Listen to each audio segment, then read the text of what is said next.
स्वागत है आपका। मैं Vivek Bindra, founder and CEO बड़ा बिजनेस .com। दुनिया के नंबर 1 एंटरप्रेन्योरशिप यूट्यूब चैनल पे वापस आने के लिए आपको बधाई, शुभकामनाएं और बहुत बहुत धन्यवाद। आपने टॉपिक बिल्कुल ठीक पढ़ा, $0 मार्केटिंग। ऐसा क्या किया जाए कि बिना पैसा खर्च किए क्या मेरे पास कस्टमर आ सकता है? क्या ये संभव है? हाँ, ये संभव है।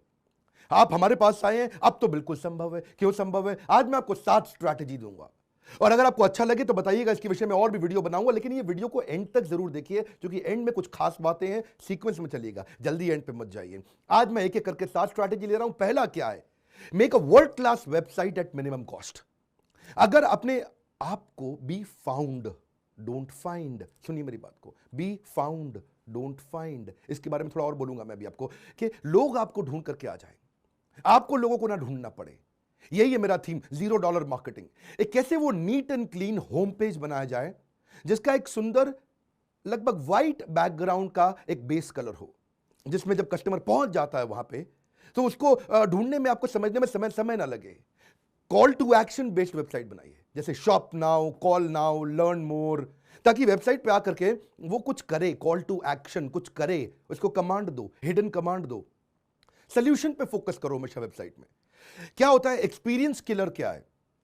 पूरा करियर बिजनेस को बर्बाद कर देने वाला किलर क्या है? अगर आप प्रोडक्ट का इंट्रोडक्शन और प्रोडक्ट के डिस्क्रिप्शन पे वेबसाइट वेस्ट कर देंगे, जिंदगी में कोई कस्टमर आपसे माल नहीं खरीदेगा। प्रोडक्ट का इंट्रोडक्शन और डिस्क्रिप्शन लिमिटेड रखिए, सोल्यूशन मैक्सिमाइज कर दीजिए। फिर सुनिए, आपके प्रोडक्ट के बारे में इंट्रोडक्शन, उसका डिस्क्रिप्शन थोड़ा मिनिमाइज करिए और सोल्यूशन को मैक्सिमाइज करिए। कुछ ऐसा करिए कि सिंगल क्लिक नेविगेशन पे वो आ जाए। जैसे समुद्र में जाके कभी कभी जहाज खो जाता है, इतना दूर दिखता नहीं है, क्षितिज बोलते हैं इसको, शिप लॉस्ट इन होराइजन अंग्रेजी की कहावत है। ऐसा ना लगे, एक ही नेविगेशन बार के अंदर क्लियर, उसको email, chat, product, gallery, visitor के लिए आसान कर दो और वेबसाइट को अपडेट करो नीड बेस्ड। अब आपको ये करने के लिए या तो फुल टाइम रिसोर्स चाहिए या वेंडर चाहिए, लेकिन उसकी भी कॉस्ट को कम करें और स्कोप को मैक्सिमाइज करें। स्कोप मतलब जो आपके लिए काम करके देगा वो, और कम समय में ज्यादा काम करके दे बिना खर्चे के। कैसे किया जाए? हो सकता है आपको टेक्नोलॉजी ना आती हो, डोंट वरी। रूल क्या है? गोल्डन स्टेटमेंट, टेक्नोलॉजी का वेंडर आएगा, टेक्नोलॉजी सिखा के जाएगा।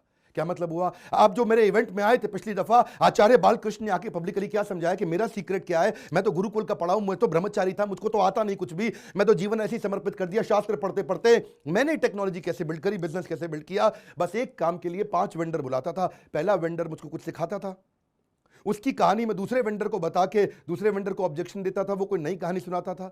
इन दोनों की कहानी जोड़ के तीसरे वेंडर को बताता था, वो कोई नई कहानी सुनाता था। तो उन तीनों की कहानी जोड़ के चौथे वेंडर को उनके ऑब्जेक्शंस पांचवें को देता था, और फिर उसके बाद कंबाइन करके किसी एक वेंडर को, जो कई बार 7वां होता था या 10वां होता था, उसको मैं काम देता था। क्या अर्थ हुआ? जब वेंडर देखने लगेगा यार ये आदमी एक्सपर्ट हो चुका है, इसको सब कुछ आ चुका है, कई बार आप वेंडर से ज्यादा सीख जाएंगे जब आप बार बार वेंडर बुलाएंगे। जैकमा, आप जानते हैं ना, अलीबाबा, वो क्या आईआईटी या एमआईटी का पढ़ा हुआ था? नहीं, इंग्लिश का ट्रांसलेटर था। जिंदगी भर कहीं उसको नौकरी नहीं मिली, लेकिन बुद्धि क्या थी? कंज्यूमर की रिक्वायरमेंट को समझ के वेंडर को और एम्प्लॉय को समझा देता था, और अब वही लोग उसको फिर पढ़ाते थे, वही इसको सिखाते थे। इससे जैकमा सीख गया। टेक्नोलॉजी की दुनिया की सबसे बड़ी कंपनीज में से एक, चाइना की अलीबाबा, बनाई कैसे उसने? टेक्नोलॉजी का वेंडर आएगा, टेक्नोलॉजी सिखा के जाएगा। आप एक आम बिजनेसमैन है, आपको घबराहट हो रही, चिंता मत करो, वेंडर आएगा, वेंडर सिखा के जाएगा। ज्यादा वेंडर से मिलने पे आपके पास ऑप्शंस होंगी, आप कम कॉस्ट में कर लोगे, और उसी को हम लोग बोल रहे हैं मिनिमम कॉस्ट या जीरो कॉस्ट पे आप कैसे बढ़ा सकते हैं। सातों स्ट्रैटेजी सुनिएगा। दूसरा point, track the pattern of customers buying behaviour. देखो कि कस्टमर खरीदते वक्त उसको क्या तकलीफें आती थी, उसके पुराने बाइंग बिहेवियर को देखो, देखो वो उसके टच पॉइंट्स क्या हैं, कैसे वो सोशल मीडिया से आपके पास आ रहा है, उस टच पॉइंट को स्टडी करो। उसकी एग्जिस्टिंग बाइंग प्रोसेस में जो गैप्स आए थे, उसको तकलीफें आ रही थी, हो सकता है आपको प्रोडक्ट के अंदर चेंज लाना पड़े जिससे वो तुरंत खरीद ले। $0 मार्केटिंग हो गया आपके लिए। जैसे अगर वो खाना खाने आता है, आपका रेस्टोरेंट है, तो पहले दाल भी ऑर्डर करता था, शाही पनीर भी करता था, मिक्स वेजिटेबल भी करता था, पुलाव भी करता था, पराठा भी करता था, साथ में थोड़ा बहुत डेजर्ट भी करता था, रायता भी करता था, उसका बिल बढ़ जाता था। आपने क्या किया? उसको एक फिक्स थाली बना के दे दी, उसके बाइंग प्रोसेस की तकलीफ को कम कर दिया। पहले बिल आता था 800 रुपया, वो 250 रुपये में खाता है, वो तुरंत आपसे माल लेगा, हर बार लेगा। आपने क्या किया? उसके बाइंग प्रोसेस को देखा कि उसे क्या तकलीफें आ रही थी। हमने भी यही किया। हमारे कस्टमर के बाइंग प्रोसेस में लीडरशिप फनल बड़ा महंगा पड़ता था, 1,28,000 का।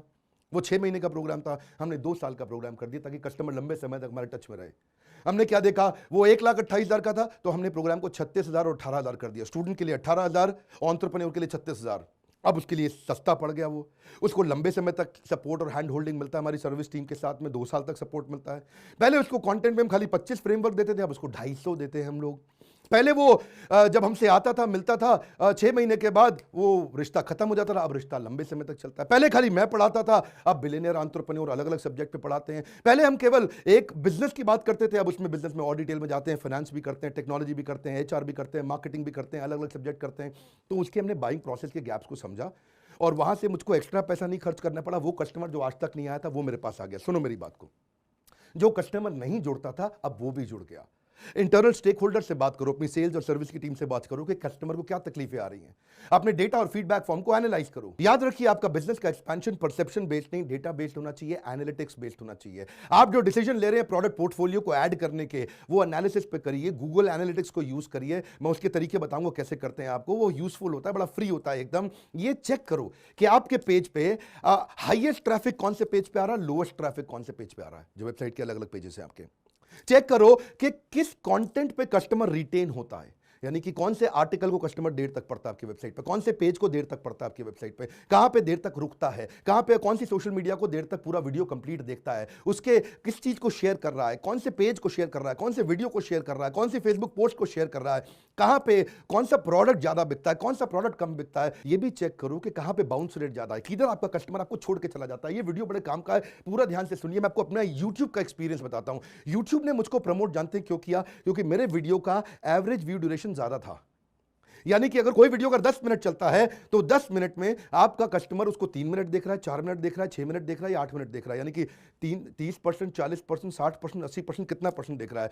ज्यादातर जो कंटेंट क्रिएटर्स हैं, दूसरे स्पीकर्स हैं, उनके वीडियो को लोग ज्यादा देर तक नहीं देखते, इसलिए उसका ट्रैफिक नीचे गिर जाता है। यूट्यूब उसको दबा देता है, क्योंकि गूगल भी, फेसबुक भी, यूट्यूब भी, इंस्टाग्राम भी अपने कस्टमर को रिटेन करना चाहता है। हर आदमी चाहता है कि उसका ट्रैफिक उसके पास रुके, इसीलिए यूट्यूब ने मेरे साथ में अच्छी पार्टनरशिप करी। YouTube ने हमारे को भयंकर प्रमोट किया। क्यों प्रमोट किया? क्योंकि कंटेंट अच्छा था। हमने देखा रिटेंशन और रेफरल पे ध्यान दिया। अब मैं तीसरी स्ट्रैटेजी पे जा रहा हूं, anticipatory content to gain customers attention. Anticipatory content का मतलब है वो कंटेंट दे दो जो कस्टमर आपके प्रोडक्ट को यूज करते हुए जिन तकलीफों को सामना करने वाला है वो पहले ही दे दो उसको। कंटेंट कुछ ऐसा बनाओ, 10x कर दो कंटेंट को, उसको ऑथेंटिक करो, उसको रेलेवेंट करो, जबरदस्त होना चाहिए, टू द पॉइंट होना चाहिए कंटेंट। लंबा चौड़ा मत लिखो, कोई बड़े बड़े आर्टिकल मत लिखो, एक इन्फोग्राफिक में बना दो, छोटा सा ग्राफिक, टाइम सेव हो जाएगा। जैसे ही इमेज देखेगा उसको बात समझ में आ जाएगी, उसकी प्रॉब्लम सॉल्व हो जाएगी। फ्री कंटेंट दो। अपने जो कंटेंट है उसमें प्रमोशनल ऑफर मत डालो, उसमें प्रोडक्ट की फीचर मत डालो। फिर से बता रहा हूं, you will lose your customer. अगर आपकी पैथोलॉजी की लैब है तो उसको कौन कौन से टेस्ट करने चाहिए, किन टेस्ट के लिए उसने, अगर मान लो हार्ट का टेस्ट कराया तो साथ में और कौन से टेस्ट उसको काम आएंगे। अगर रेस्टोरेंट है आपका तो उसको रेसिपी बेस्ड कंटेंट दो। अगर आप डॉक्टर हैं तो उसको कैसे अपनी हेल्थ में प्रिवेंशन बेस्ड कंटेंट दो। ये कैसे उसकी हेल्थ अच्छी रहेगी। वो मत दो कि भाई तुम आके मेरे से टेस्ट करा लो, 20% डिस्काउंट दे रहा हूं। अरे उससे कस्टमर चला जाता है। अगर आप लॉयर हैं तो उसके अधिकारों के बेस पे कंटेंट उसको बना के दो। अगर आप चार्टर्ड अकाउंटेंट है तो वो टैक्स कहां से सेव करे, उसका कंटेंट, उसकी स्कीम्स का कंटेंट उसको बना करके दो। अपनी सोशल मीडिया की प्रेजेंस को बढ़ाओ। आपने नोटिस किया मैंने फेसबुक पे बहुत तेज एक्सपैंड किया पिछले कुछ महीनों में। आपको मालूम है, एक ऐसी खबर दे दूं आपको हिल जाएंगे आप, पिछले महीने 14 करोड़ लोगों ने मेरे वीडियो देखे फेसबुक पे। मैं दोबारा बोल देता हूं, बहुत बड़ा नंबर है। हमें विश्वास ही नहीं था कि फेसबुक पे इतना हो सकता है क्या। यूट्यूब के साथ साथ में फेसबुक पे बहुत ज्यादा पॉपुलर हो गया, लोग पुराने वीडियोस भी देखने लगे फेसबुक पे। 14 करोड़ का व्यूअरशिप एक महीने में, लाइफ टाइम नहीं बोल रहा मैं। बड़े बड़े चैनल्स में 14 करोड़ का लाइफ टाइम व्यूअरशिप नहीं होता। कंटेंट सब कुछ है भाई साहब, अच्छा कंटेंट बना के दो, एंटीसिपेटरी कंटेंट दो, पीपल को अलाउ करो कि वो आपके साथ एसोसिएट हो जाएं। चौथा जबरदस्त है, flip your marketing budget from outbound to inbound. क्या अर्थ हुआ? कस्टमर को ढूंढने मत जाओ, कस्टमर आपको ढूंढता हुआ है। $0 मार्केटिंग। याद रखिए वीडियो, ये वीडियोस अगर आप बिजनेस को लेके इंटरेस्टेड है, एंटरप्रेन्योर है यानी कि बिजनेस कर रहे हैं, वो एंटरप्रेन्योर है यानी कि बिजनेस कभी करेंगे, मेरे वीडियोस कभी मत छोड़िए, रोज देखिए वीडियोस। ऐसे ऐसे आपको देने वाला हूं मैं, वीडियो बढ़ाने लगा हूं अब यूट्यूब में। आउटबाउंड मार्केटिंग बंद कर दो, कस्टमर के पीछे पीछे मत जाओ, कस्टमर को अपने पीछे पीछे लेके आओ। बड़ा हल्का सा फर्क है इसमें। पहले 90% लोग आउटबाउंड पे पैसा खर्च करते थे, 10% इनबाउंड पे करते थे। अब ट्रैफिक चेंज हो रहा है, मॉडल चेंज हो रहा है। अब लोग 90% इनबाउंड पे करते हैं, 10% आउटबाउंड पे। आउटबाउंड क्या होता है? जो ट्रेडिशनल मेथड्स हैं, जैसे कि यहां पे आप कस्टमर को ढूंढने जाते हो, ट्रेड शो में जाते हो, सेमिनार्स में जाते हो, कोल्ड कॉलिंग करते हो, टेली मार्केटिंग करते हो, ईमेल करते हो, टीवी पे ऐड करते हो, रेडियो पे करते हो, प्रिंट पे करते हो, होर्डिंग पे करते हो, डोर टू डे सेल्स करते हो। इसका आरओआई कम है। मालूम है ये कैसा है आउटबाउंड? आउटबाउंड ऐसा है जैसे आप खेत में सुई ढूंढ रहे हो, खेत में सुई ढूंढ रहे हो, यानी कि अपने अखबार पे ऐड कर दी, इतने बड़े खेत में एक कस्टमर ढूंढने निकले थे आप, या थोड़े से कस्टमर ढूंढने निकले थे, खेत में सुई नहीं ढूंढते, इनबाउंड। ऐसा क्या करें कि सुई मेरे पास अपने आप चल के आ जाए, कस्टमर अपने आप चल के आ जाए। ज्यादातर मॉडल चेंज हो गए हैं, content marketing, blogging, social media, SEO, PPC, ये सारे वो तरीके हैं जिससे आप इनबाउंड करते हो। आप इनबाउंड मार्केटिंग इतनी पावरफुल है क्योंकि ये कस्टमर को एम्पावर करता है कि वो आपको ढूंढता हुआ आ जाए आपके पास। आप प्रिसाइज सही एग्जैक्ट कस्टमर के पास जाते हैं तो कॉस्ट कम हो जाती है, अदरवाइज आपकी कॉस्ट ज्यादा आती है। इससे आपका ट्रस्ट, रेपुटेशन, लॉयल्टी बढ़ती है। तो कस्टमर को पहले करो अट्रैक्ट, उसके बाद करो एंगेज, उसके बाद करो डिलाइट। मेरी बात समझ गए? Attract, engage, delight. कस्टमर आए, आप ना जाएं। पांचवा है बिल्ड योर डेटाबेस। पैसा नहीं खर्च करना चाहते, डेटा को संभालना शुरू करो। बोल चुके हैं Mukesh Ambani, data is the new oxygen, data is the new currency. Data दो प्रकार का, एक इंटरनेट का डेटा और एक डेटा वाला डेटा जिसमें आपके पास सारे नंबर, सारी detail, email address, phone numbers, उनके इंटरेस्ट, उनके पुराने बाइंग, उन्होंने कब करी है, सॉफ्टवेयर लगाओ, सीआरएम लगाओ, ईआरपी लगाओ। इसके बिना चल नहीं सकता। इसके लिए मैंने कोर्सेज भी बनाए हैं, ईआरपी में मैंने कोर्स बनाया, सीआरएम पे कोर्स बनाया। उसको सीखो, बिजनेस को ऑटोमेट करो। दुकानदार भी अपना धंधे को ऑटोमेट कर सकता है, एक पनवाड़ी भी धंधे को ऑटोमेट कर सकता है, तभी आप गल्ला छोड़ के बाहर निकलोगे। Build database of your potential prospect and existing prospect. जो भी रेलेवेंट डेटाबेस है उसको इकट्ठा करना शुरू करो। आपके मन में आएगा डेटा कैसे मिलता है भैया?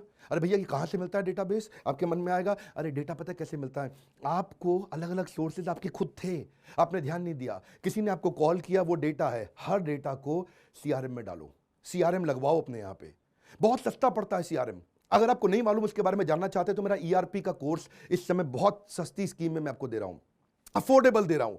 इसको पब्लिकली मैंने अनाउंस नहीं किया था। 36,000 वाला कोर्स नहीं बोल रहा, ईआरपी का छोटा कोर्स बोल रहा हूं कि आप कैसे हर कॉल को, डेटा को रजिस्टर कैसे करो, उसके सारे स्टेप्स, उसकी सारी डिटेल 25-25, 30-30 वीडियोस में बना करके पूरे कोर्सेज बना करके दिए।